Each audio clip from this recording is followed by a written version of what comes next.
উপস্থিতিতে আমার অনুষ্ঠানের যদি বিন্দুমাত্র ক্ষতি হয়, তাহলে কিন্তু আমি আপনাকে সহজে ছেড়ে দেবো না। একটা অনর্থ বাজিয়ে তবে আমি ছাড়ব।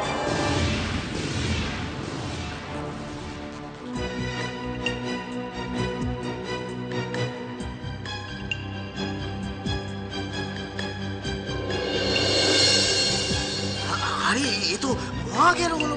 এরকম পাগল মহিলা যদি হলের মধ্যে থাকে তাহলে তো মহা বিপদ। হ্যাঁ, এখন কি করবো আমি তো কিছু বুঝে উঠতে পারছি না। ওরা খুঁজতে গেছে, একবার খুঁজে আনুক, একেবারে ঘাড় ধাক্কা দিয়ে বার করে দেবো। আমাদের সাথে পেঁয়াজি বোঝাবো মজা।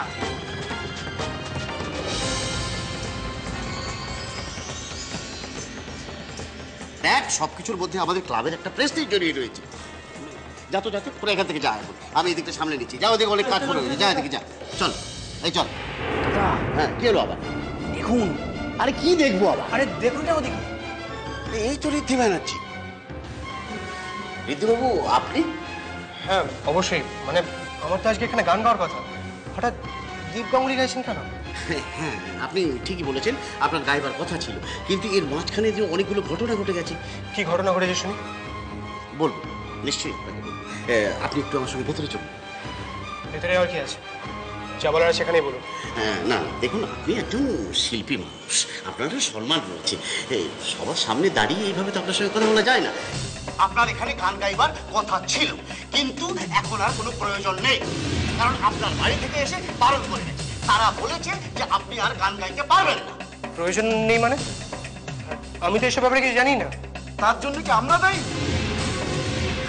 সবচাইতে বড় কথা হচ্ছে আপনার বৌদি এসেই তো আমাদের সব ফাইনাল করে গেছে।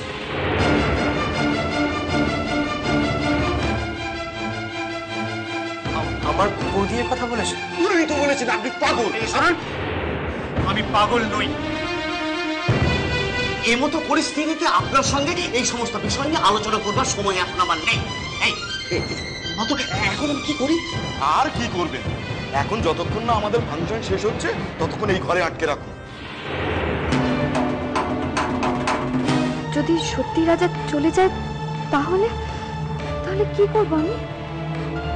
না না না, এত বড় ভুল রাজা করতেই পারে না, কিছুতেই না। রাজা আছে, এখানেই কোথাও আছে, আমাকে খুঁজে বার করতেই হবে। আপনারা একটু ধৈর্য ধরে বসুন, আর কিছুক্ষণের মধ্যেই আপনাদের সকলের সামনে হাজির হবেন আমাদের সবার প্রিয় গায়ক শ্রী দীপ গাঙ্গুলি। কোথায় গিয়েছিলিস তোরা? ছোটটাকে দেখতে পাইনি আমরা, কিন্তু দুষ্টুকে দেখতে পেয়েছি।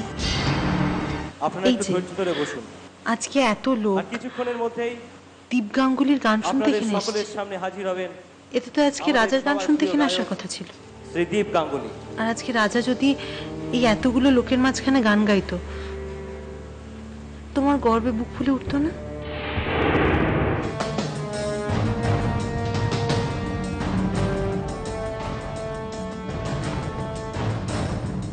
দীপ গাঙ্গুলির গান শুনতে গেলে একটু ধৈর্য ধরতেই হয়। না, সে তো বটেই দাদা। আপনি একটা কাজ করুন, কাউকে পাঠিয়ে স্টেজটা একবার ফাইনালি চেক করতে দিন। হ্যাঁ দাদা, আমি এক্ষুনি ওদের সঙ্গে কথা বলে এসেছি, ওরা একেবারে রেডি। আপনি শুধু যাবেন, দেখবেন আর জয় করবেন। না মানে দর্শকের মন।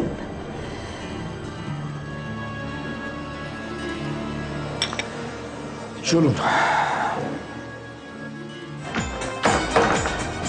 খুলুন দরজাটা, খুলুন। আপনারা যেটা করছেন ঠিক করছেন না, খুলুন।